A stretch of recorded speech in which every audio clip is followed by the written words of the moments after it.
Okay, episode 3, go with your gut every time. Y'all, I'm excited. We are finally finished with the tiny house. It is now April 2nd, 1st? It's April 1st. April 1st. It's April 1st and we are completely finished. So I want to show y'all how it looks on the inside. I've already started to get it rented out. It's listed on Airbnb. We have guests coming in tomorrow as well, and I've already made my money back, at least for the first month. If you were to break the payments down by month, I've made that back already. So let's go inside and see how it's looking. So starting out, we have obviously a keypad lock. You gotta have a keypad lock on all of your Airbnb listings, but I have one specifically here because I want them to be able to come in by themselves. I don't want to have to meet them for any of that. So that's why I have a keypad on all of my listings. So that's the first feature about this. All right. So we're inside. And as y'all remember, it's a lofted style tiny house, right? So you step right inside and immediately you are able to get a glance of yourself within the mirror by the door, but then you come by and you're immediately within the living room area. So I decided to go with bright yellow and a deep blue just to kind of begin to bring out the color within this house because it gets a lot of sunlight, as you can tell. So this is just a living area. You know, they can kick back, pull this over, just a little side table, kick back, you know, chill, and of course, watch TV because we did put a TV in here. So you look immediately across the living area. We have a 32-inch TV, Roku TV, where guests are able to stream. They can set up their HDMI, do whatever they want. Now, right underneath the TV, we have what is called, I call it like the breakfast bar area. I like to leave a couple snacks here. You know, the Cheetos is fire for everybody. I like to leave a couple snacks here, and it can fit just about 2 people right underneath. It's a small space. I don't allow more than 2 people inside, but it gives them what they need and gives them what they need to do what they need to do and want to do. Past the breakfast bar, you then step into the kitchen, which it is a full kitchen, right? So we have the sink, we have a fridge, and there is this really nifty and cool induction cooktop. So you can just tap a button on here, choose which one you want to light up, and then literally in like 2 or 3 minutes or less, it fires away. And I definitely recommend this for anyone who's looking to actually get started with their own tiny house as well. These are so dope because really now, since we have air fryers too, you don't need an oven in here on the real, like not at all. So this is good, and then we can put an air fryer in here if they ever wanted to just make something in an oven-like space, especially with a little microwave. And then of course coffee for the guests as well. Y'all know that initially I was supposed to be living in here. So I do want to re-clarify that I no longer will be living in this space. And I'm kind of sad about it too because unfortunately I haven't even had a chance to stay in this house one night. Immediately when they got done, it was booked. Like I listed it on Airbnb before we even finished it completely. Had kind of like some starter photos and people were still booking. So I haven't been able to stay in this house, but I do want to make it a point to stay in it sometime, at least once within the next couple of months. But we haven't really had any complaints.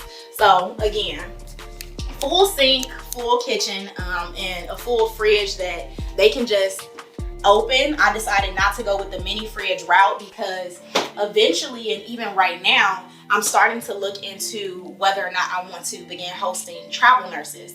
And typically they'll stay for a couple weeks to a month on end. And they're gonna need somewhere to hold all of their goodies, all of their snacks, food, all of that. So I wanted to make sure that we have a full fridge within here.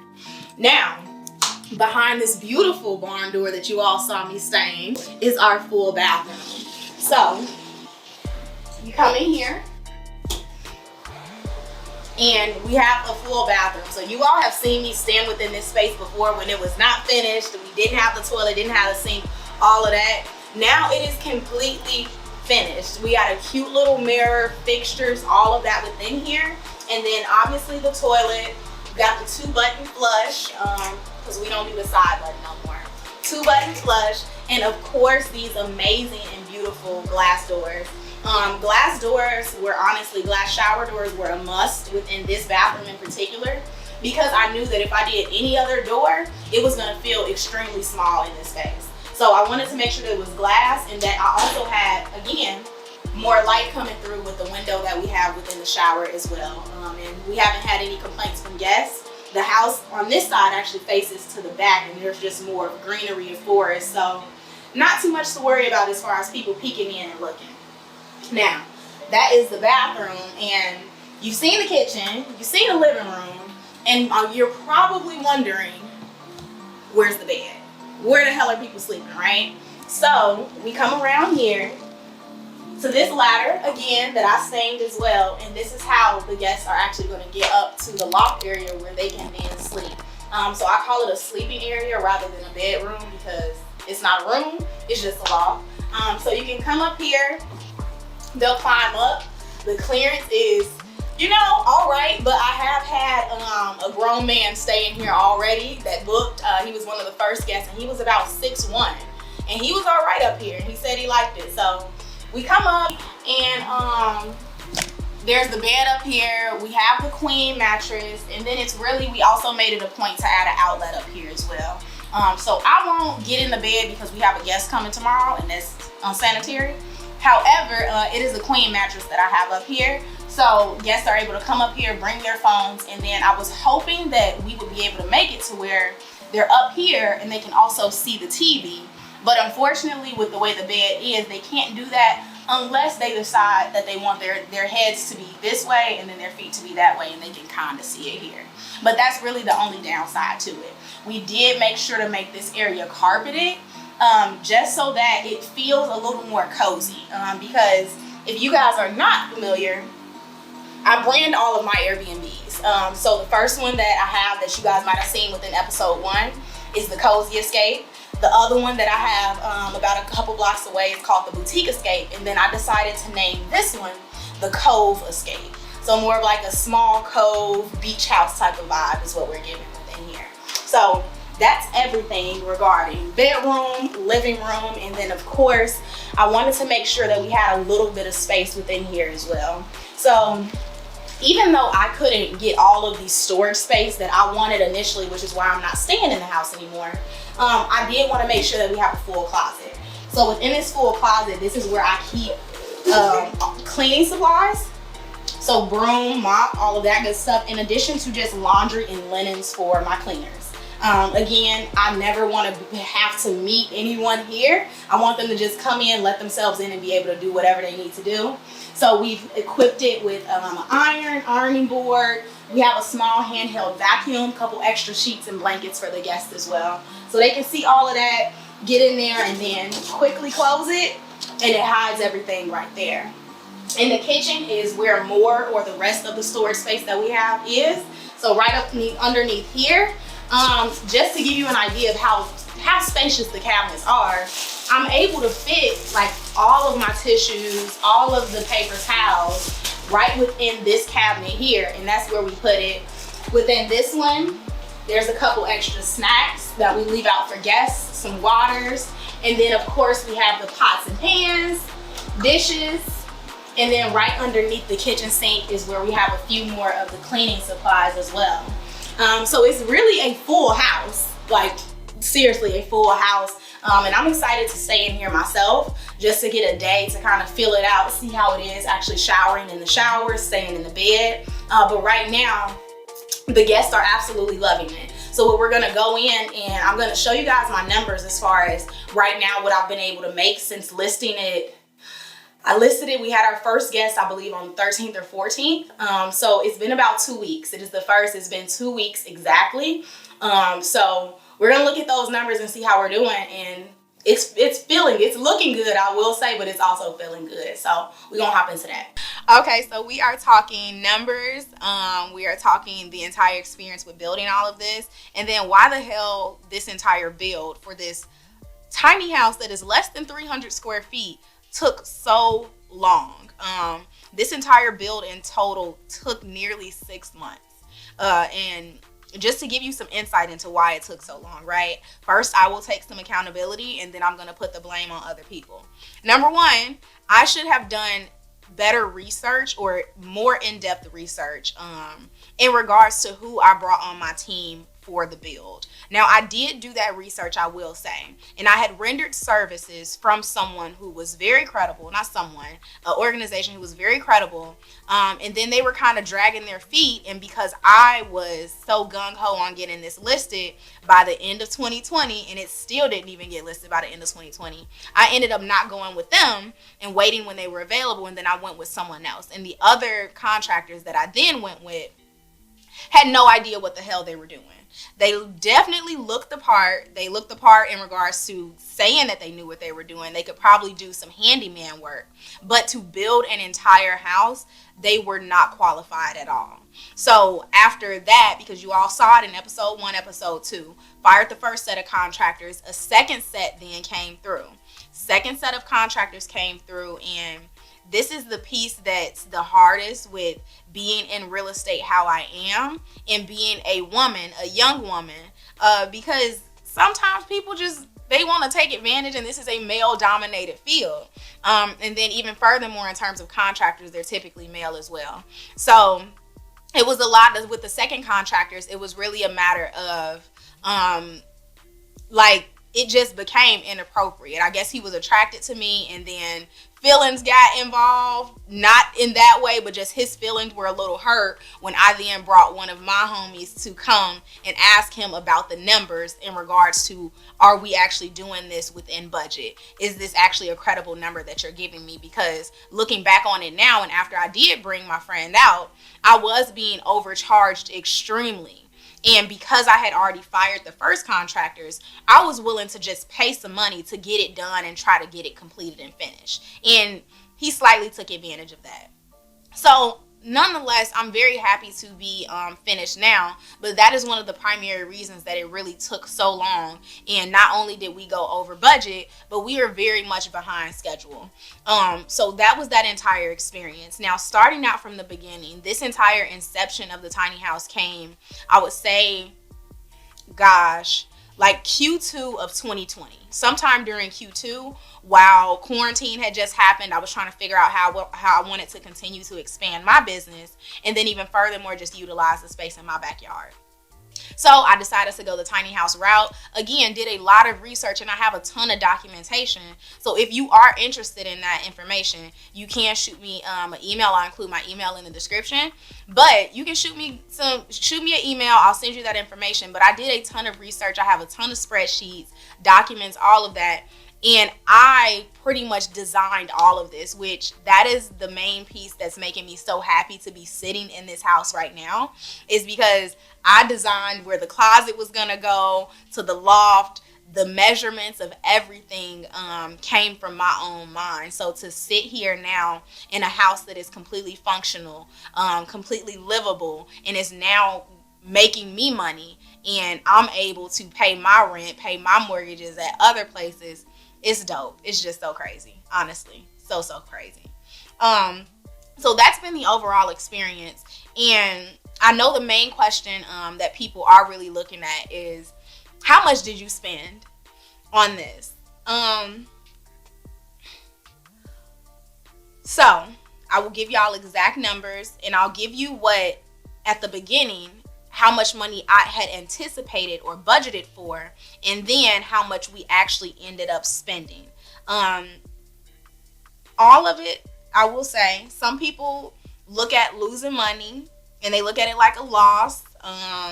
They look at it, as a bad thing. And losing money is bad, but I will say that it's like I never try to look at anything as a loss, even though very much in the moment, when everything was hitting the fan and the contractors were not working out, I was crying tears all the time. Y'all saw it in the videos. Even with all of that, I still feel like this was just a huge lesson learned, because this was my first build, and I'm glad that I was able to do this and create this house, and it's a smaller scale, right? Because I do want to start doing this on a larger scale with full houses, single family homes, maybe multi-units and things like that. So that's where we're at with it. Now, when we're looking at financials, what I had expected, right? So initially this build was supposed to take 4 to 6 weeks, which, looking back on it now with everything that we have in here, everything that needed to be done, and then on top of that, everything that was on my plate at the time, 4 to 6 week was a very aggressive timeline. Now, that's what we expected it to take.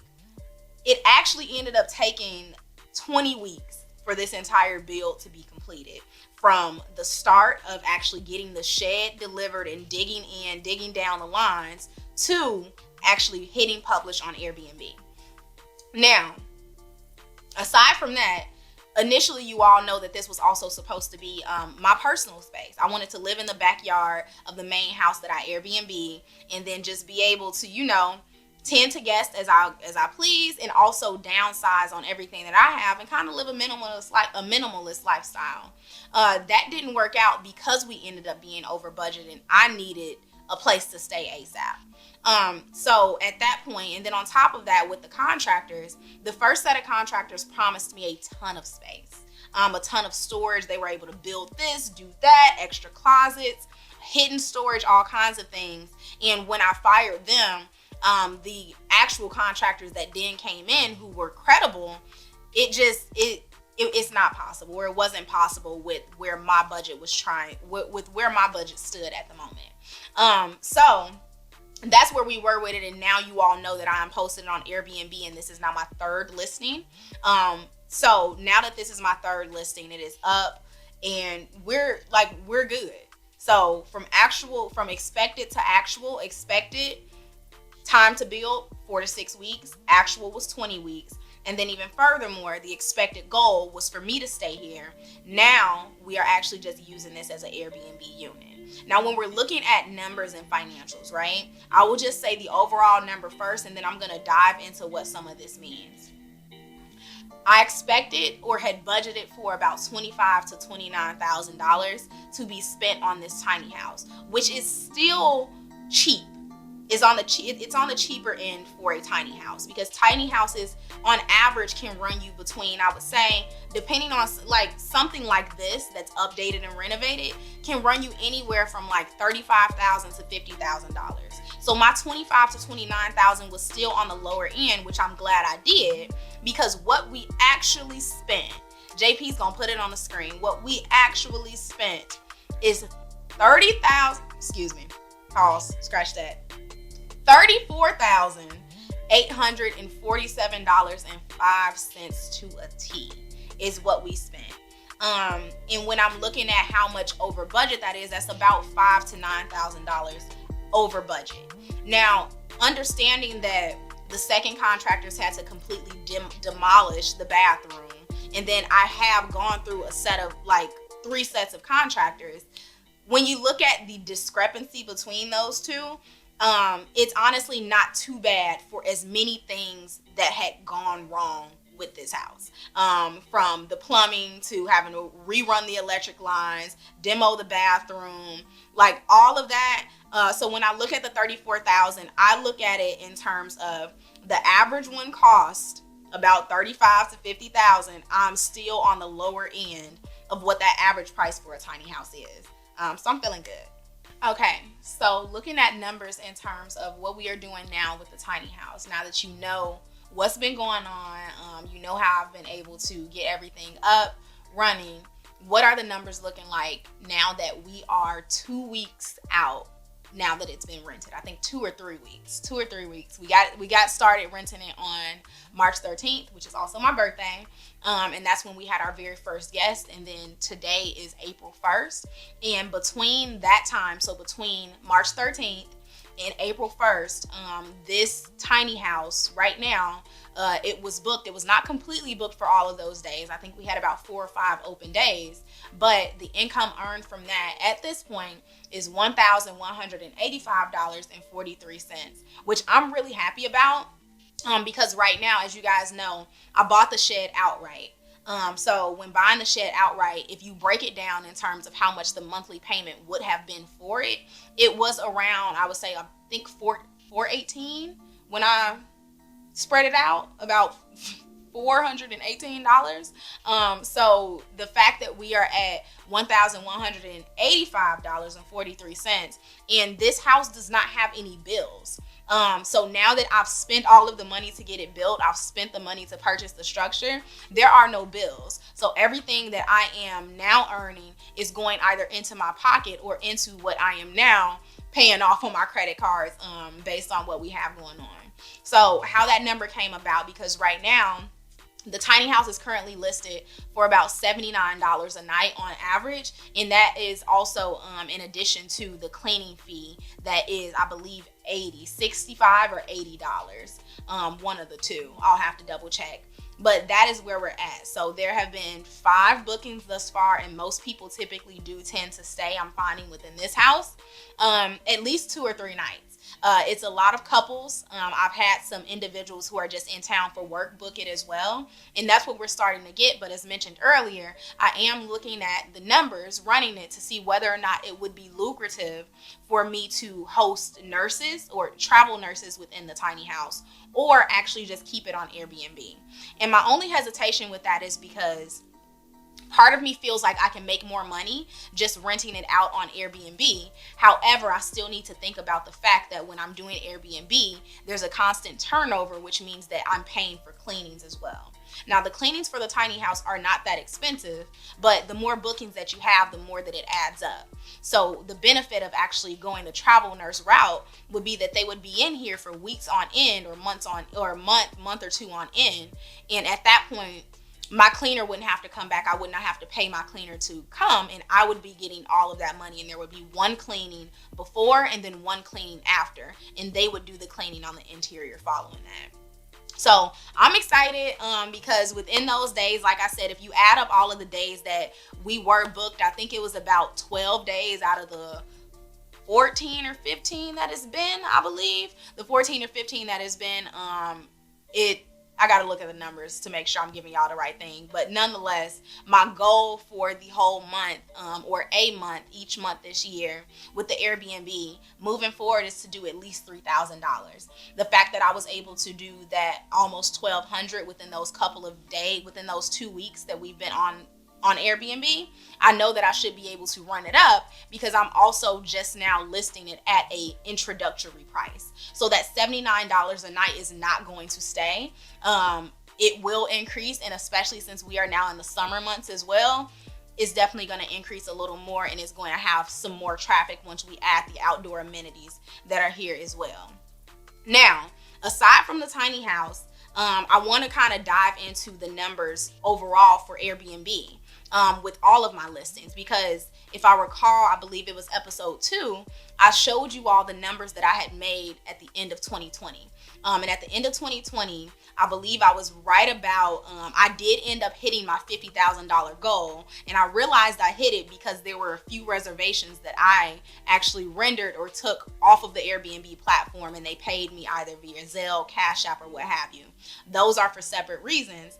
But nonetheless, now within 2021, we are in April, it's April 1st. I am already slated to make, I don't know if y'all can see it, but the expected earnings right now is about $22,500 already, and we are only in April. So I know now that I have this listing, and then even furthermore, I've placed the other listing that I have back on Airbnb, that number is going to go up even more, because during Q1, the only listing that I actually had was one property, because this was not finished yet, and then I was staying in my second property due to some other reasons. So now that I have all 3 that are active and listed, my goal for this whole year is $100,000 on Airbnb from these listings, and I'm hoping to acquire at least one or two more prior to the end of the year to add to my portfolio. So at this point, the Q1 total earnings for Mobley, so for the Cozy Escape, plus the slight money, or the $1,200 that we've made from the tiny house during the month of March, that is equal to about $15,516.43. So that is the total Q1 earnings. Now, in order for me to hit the goal that I wanted to hit, and my laptop just went dead, so we about to freestyle it. In order for me to get the goal that I actually wanted to hit, I would have had to make the 25, or I would not have had to make, but I was expecting to make at least 25,000 or wanting to hit 25,000 each quarter.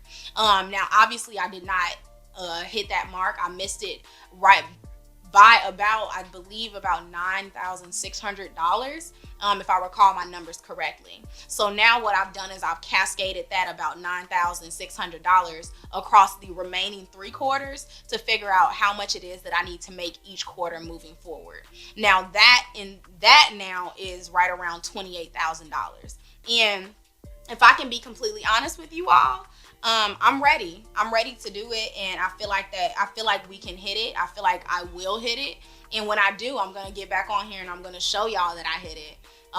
So that's where we're at with all of the Airbnb numbers. So this entire docuseries is sponsored by Airbnb Money, and Airbnb Money is the platform I created to pretty much teach and show people the journey that I've gone through with my Airbnb. So listing in my houses, my apartments, the tiny house, and then actually making money and being able to fund my lifestyle, fund my living with that.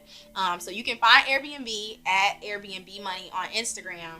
And just last month, we actually released an ebook, the Airbnb Money ebook, which is the complete guide to starting, managing, and optimizing your Airbnb business. Included in there is like budgeting, figuring out which type of property you want to list, where is the best locations to begin listing that, communicating with guests, automating your systems, finding cleaners. It's 50 pages, 10 chapters of tons of information related to my own journey with getting started. So you can find all of that information at the Airbnb Money Instagram. And then I just want to close y'all out with the top 3 lessons I learned from all of this, right? So number 1, first lesson. You need to find a mentor within this space. Finding a mentor is going to help you in terms of guiding you with the decisions that you're making. My biggest mistake was not having a mentor, or at least someone who could serve as a sounding board for the decisions that I was making. And that definitely came to bite me in the long run, because now I'm paying for that literally and figuratively with the money out of my pocket. Lesson number 2 is you need to make sure that you are paying your contractors in draws. What do I mean by draws? Draws is paying the contractors for work completed, work that they have completed or will complete in that specific time period. Not necessarily paying them half up front and then half later when they're done, but pay them. If you gonna paint, okay, cool, I'm gonna pay you to paint, and once you paint, then we're gonna look at what I need to pay you next. But you need to pay them as they complete the work, because the first set of contractors, I nearly paid them all of the money that I was slated to pay them. And then I had to get the entire thing, the entire bathroom demoed. They did none of it right, get the walls redone. It was just a fucking mess. So pay in draws. And the last and final lesson that I have for you is to just go with your fucking gut every single time. Had I gone with my gut, not even just in terms of this build, but just over the last 12 months in general, with a lot of the decisions that I've made, the things that I've done, the experiences that I've endured, had I gone with my gut initially, I would have saved myself a lot of stress. I would be in a much better position. And it's not necessarily to say that I'm not in a good position right now, because I very much am, but I would be in a better position had I trusted myself from the jump. So that's what y'all need to do. So those are my top 3 lessons I have to just leave y'all with. If you want to keep up with me, you can keep up with me at Precious C Price across all platforms. I tweet, I'm on LinkedIn, I'm on Facebook, I'm on Instagram, and you can keep up with the entire journey of the tiny houses, and then me even furthermore acquiring more properties at the Airbnb Money Instagram. It's just at Airbnb Money, and make sure y'all grab that ebook for real. I will include the link within the description to grab all of that. And yeah, if you have any questions, let me know down below in the comments. And please, please, please be sure to like, comment, and subscribe to my YouTube channel, because you can expect a lot more information pertaining to business, money, as well as Airbnb on there as well. So thank y'all. We are finished. Done. Finito.